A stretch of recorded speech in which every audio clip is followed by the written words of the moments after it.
Salut tout le monde, je suis donc Alex David. Si j'enregistre ça aujourd'hui, c'est parce que j'aimerais vous parler de plusieurs choses. Alors je me présente très vite fait, parce que vous devez dire c'est qui ce gars, tout ça. En fait, je suis donc une personne qui a traversé énormément d'épreuves.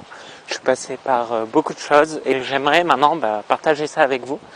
Alors, cette chaîne, ce sera principalement axée sur le développement de soi, comment faire face aux épreuves, tout ça, tu vois.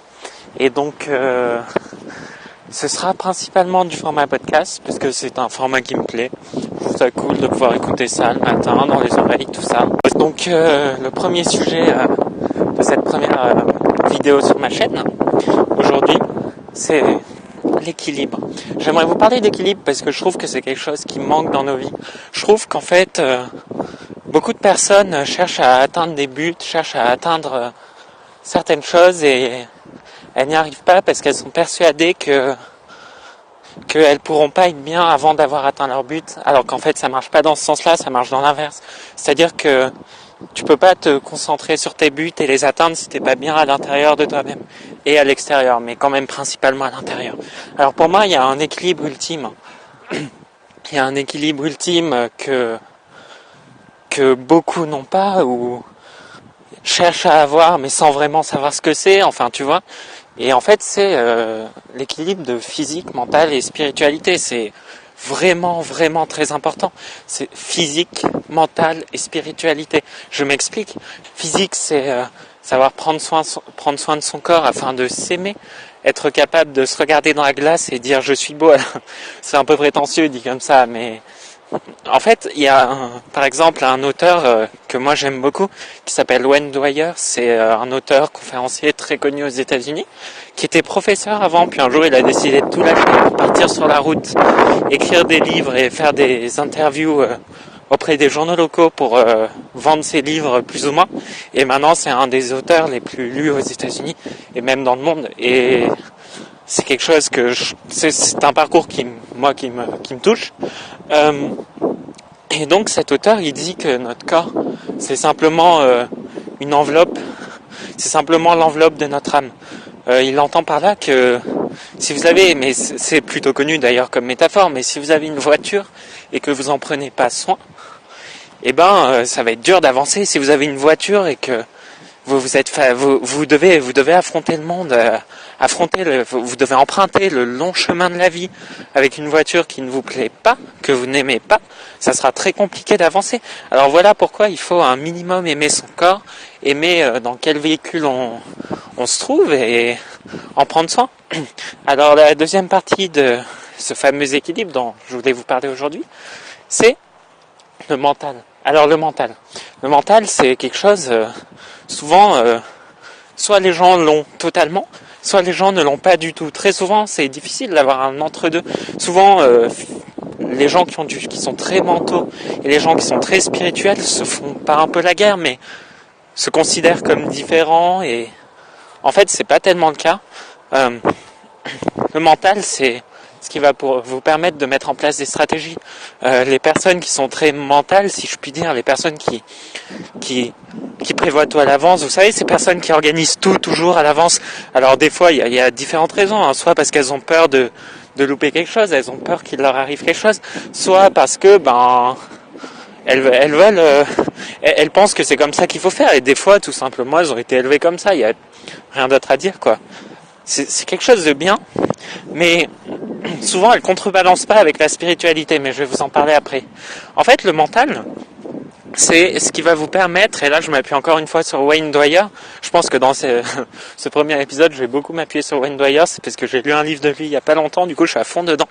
Mais le mental, c'est ce qui va vous permettre d'appliquer ce que vous voulez atteindre, vos rêves, à la réalité. C'est ce qui va vous permettre de matérialiser vos rêves dans notre monde, dans le monde qu'on a actuellement, dans le monde dans lequel vous vous situez, dans le monde dans lequel vous êtes.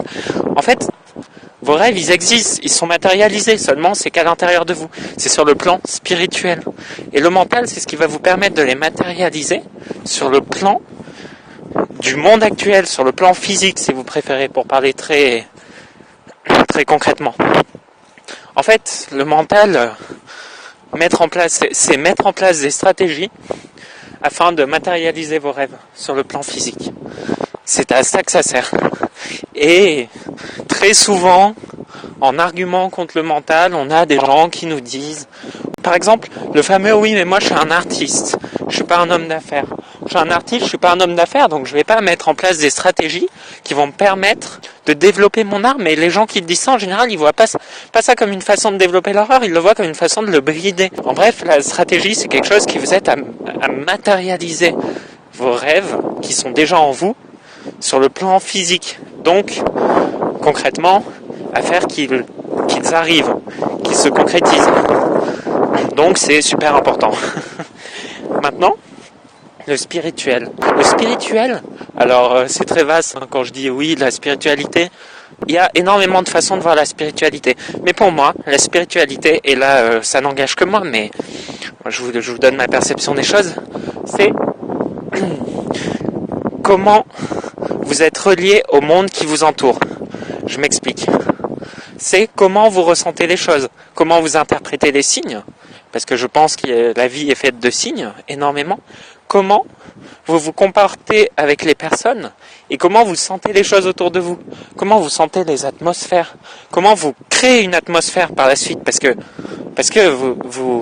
quand vous sentez quelque chose,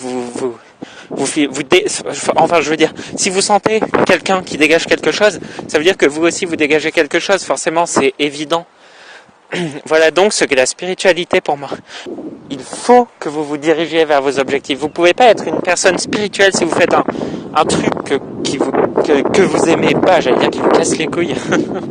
Enfin, vous pouvez, mais ça sera beaucoup plus dur. Si votre job, c'est un truc que vous aimez, ou du moins, parce qu'il y a toujours la question financière qui se pose, on va pas se mentir, du moins si tous les jours, en rentrant de votre job ou avant d'aller à votre job tous les matins, vous vous efforcez de faire quelque chose qui vous plaît, de faire quelque chose, d'aller dans la direction de ce qui vous plaît, même pendant 5-10 minutes, c'est suffisant parce que, je vais pas dire c'est l'intention qui compte, non, c'est l'action qui compte. Le fait de décider que pendant les 10 prochaines minutes, au lieu de regarder un film, une série ou ce que vous voulez, un animé pour ceux qui connaissent, parce que j'adore ça, vous allez, je sais pas, peindre, dessiner, créer votre BD, ou enfin tout ce que vous aimez, quoi. Faire une vidéo sur YouTube, voilà, toutes ces choses-là. Tout ce qui est susceptible de vous transcender, en fait. Après, je sais pas, moi. Mais vous avez bien compris l'idée. Et votre esprit va le noter, ça. Et c'est des habitudes à prendre. Et c'est des habitudes hyper importantes. Et beaucoup trop de personnes les négligent. Beaucoup trop de personnes négligent le pouvoir des habitudes. Qui sera probablement, paye ta transition, le sujet du prochain épisode. C'était David Alex, et à demain.